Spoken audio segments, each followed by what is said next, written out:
के दो बच्चे थे, 4 साल की बेटी गर्वी और 7 साल का बेटा तनुज। केतन बढ़ई का काम करता था। वो लकड़ियों के सामान बनाकर गांव में बेचा करता, लेकिन इससे केतन की कमाई बहुत कम होती थी। केतन की झोपड़ी में बाहर से ठंडी हवा आ रही थी। बाबा, क्या हम पक्के घर नहीं बना सकते?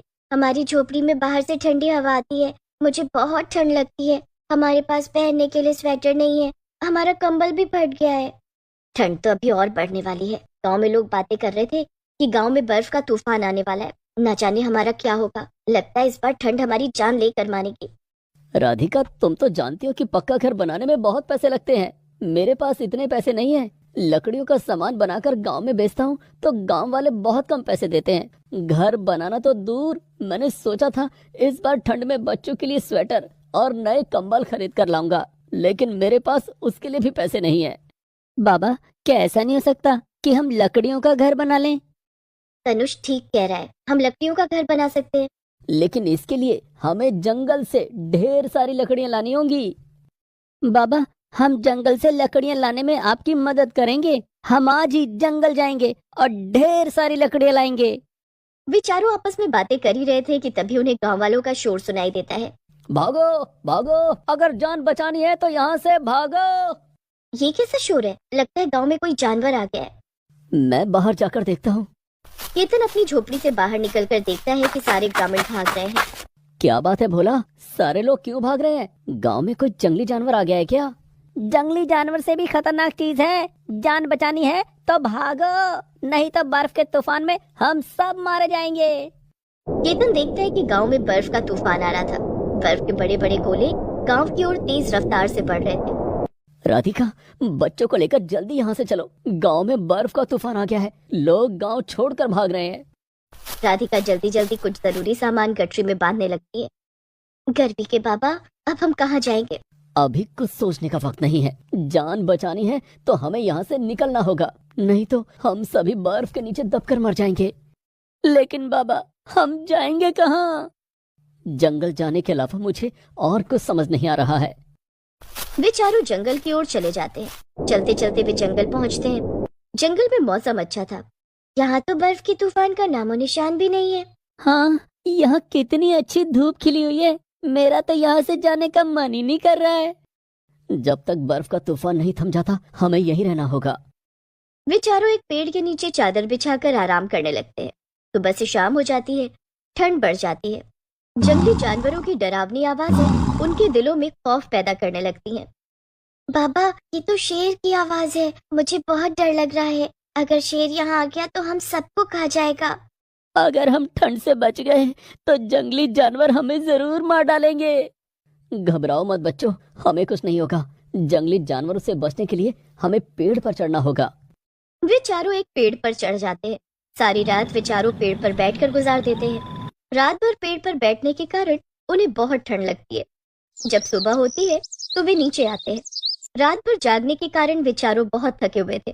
ठंड की वजह से दोनों बच्चों की तबीयत बिगड़ जाती है। बच्चे सारी रात सो नहीं पाए। इन्हें ठंड भी लग गई है। हम इस तरह से कब तक यहाँ रहेंगे? पेड़ के नीचे चादर बिछाकर तुम बच्चों को लेकर आराम करो। मैं गांव जाकर देखता हूँ। तूफान थम गया होगा तो हम गांव वापस चलेंगे। ठीक है। राधिका पेड़ के नीचे खाना बनाती है। चारों खाना खाते हैं, जिसके बाद केतन गांव चला जाता है। राधिका बच्चों को काढ़ा बनाकर पिलाती है। गर्वी, तनुज, ये लो काढ़ा पी लो, इससे तुम दोनों की तबीयत ठीक हो जाएगी। हमारी किस्मत अच्छी रही तो हम गांव वापस चलेंगे। ठीक है माँ। दोनों बच्चे काढ़ा पीकर पेड़ के नीचे सो जाते हैं। राधिका भी पेड़ के नीचे आराम करने लगती है। केतन गांव जाकर देखता है कि वहां बर्फ की बारिश हो रही थी। गांव में कोई नहीं था। सारे ग्रामीण गांव छोड़कर जा चुके थे। केतन जंगल वापस आ जाता है। गर्वी के बाबा, क्या हम गांव वापस जा सकते हैं? नहीं राधिका, गांव में बर्फ की बारिश हो रही है, वहाँ कोई भी नहीं है। अब हम क्या करेंगे बाबा?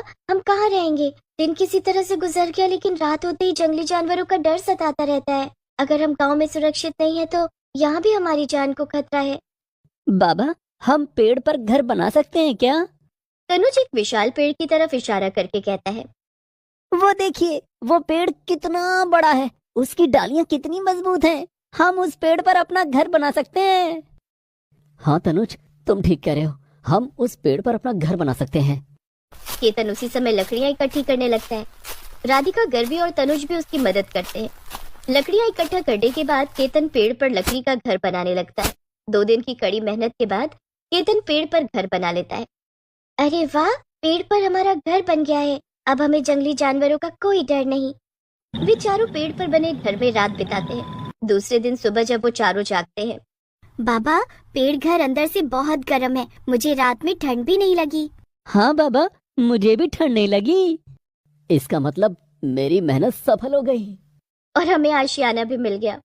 वो चारों बातें कर ही रहे थे कि तभी देखते हैं कि नीचे कुछ लोग आपस में बातें कर रहे थे। ये तो हमारे गांव के लोग हैं, ये यहाँ क्या कर रहे हैं? केतन ने उन लोगों को आवाज लगाई। अरे चंदू चाचा, भोला, गोलू, तुम सब यहाँ क्या कर रहे हो? केतन, तू, ये तेरा घर है क्या? हाँ चाचा, ये मेरा घर है। गांव में बर्फ का तूफान आने के बाद हम लोग जंगल आ गए और पेड़ पर घर बना लिया। लेकिन आप लोग इतने दिन कहाँ थे? सारी बातें यहीं कर लेगा, हमें अपने घर नहीं बुलाएगा क्या? कैसी बात कर रहे हो चाचा, ऊपर आ जाओ। सीढ़ी पर चढ़कर ग्रामीण घर में आ जाते हैं। अब बताओ चाचा, आप सब इतने दिन कहाँ थे? गांव में बर्फ का तूफान आने के बाद हम लोग पड़ोस के गांव में चले गए। हम तंबू लगा कर वहाँ रह रहे थे, लेकिन कुछ दिन बाद बर्फ का तूफान वहाँ भी आ गया। पड़ोस का गांव भी बर्फ से ढक गया। तूफान के कारण हमारे तंबू उखड़ गए, जिसके बाद हम वहाँ से जान बचाकर भागे। हमारे पास जंगल आने के अलावा और कोई रास्ता नहीं था। बाकी ग्रामीण भी आते ही होंगे। केतन, तूने तो पेड़ पर घर बनाकर अपना और अपने परिवार की जान बचा ली, लेकिन हम कहाँ जाएं? हमारा तो कहीं रहने का ठिकाना नहीं है। ठंड के मौसम में हम कहीं खुली जगह पर भी नहीं रह सकते। हम सब ठंड से मारे जाएंगे। कैसी बात कर रहे हो भोला? मेरे होते हुए तुम लोगों को चिंता करने की जरूरत नहीं है। मैं तुम सब के लिए पेड़ पर घर बनाऊंगा। तुम सच कह रहे हो केतन? हाँ भोला, मैं बिल्कुल सच कह रहा हूँ। केतन उनके लिए पेड़ पर घर बनाने का काम शुरू कर देता है। थोड़ी देर में सारे ग्रामीण जंगल आ जाते हैं। वे सभी केतन से कहते हैं कि हमारे लिए भी पेड़ पर घर बना दो। केतन भैया, हमारे लिए भी पेड़ घर बना दो, हमारी जान बच जाएगी। मैं आप सबके लिए पेड़ पर घर बना दूंगा। लेकिन तुम चिंता मत करो केतन भैया, हम इस काम के लिए तुम्हें पैसे भी देंगे। मुझे पैसे नहीं चाहिए, मुझे तो आप लोगों का सहयोग चाहिए। पेड़ पर घर बनाने के लिए मुझे बहुत सारी लकड़ियों की जरूरत होगी। अगर आप लोग जंगल से लकड़ियां ले आएंगे तो मेरा काम आसान हो जाएगा। केतन भैया, हम सब तुम्हारी मदद के लिए तैयार हैं। हम अभी लकड़ियां लेकर आते हैं। सारे ग्रामीण जंगल से लकड़ियां लेकर आते हैं, जिसके बाद केतन सबके लिए पेड़ पर घर बनाता है। कुछ दिनों में पूरा माधवपुर गांव पेड़ पर बस जाता है। वाह केतन, पेड़ घर में ना तो ठंड लगती है, ना ही यहाँ जंगली जानवरों का खतरा है। हमारा तो गांव वापस जाने का मन ही नहीं कर रहा है। पेड़ पर रहकर बहुत अच्छा लग रहा है। ऐसा गांव पूरी दुनिया में नहीं होगा जहाँ के सारे निवासी पेड़ पर रहते हो। सही कह रहे हो केतन भैया। सभी लोग पेड़ पर बने घर में आराम से रहने लगे।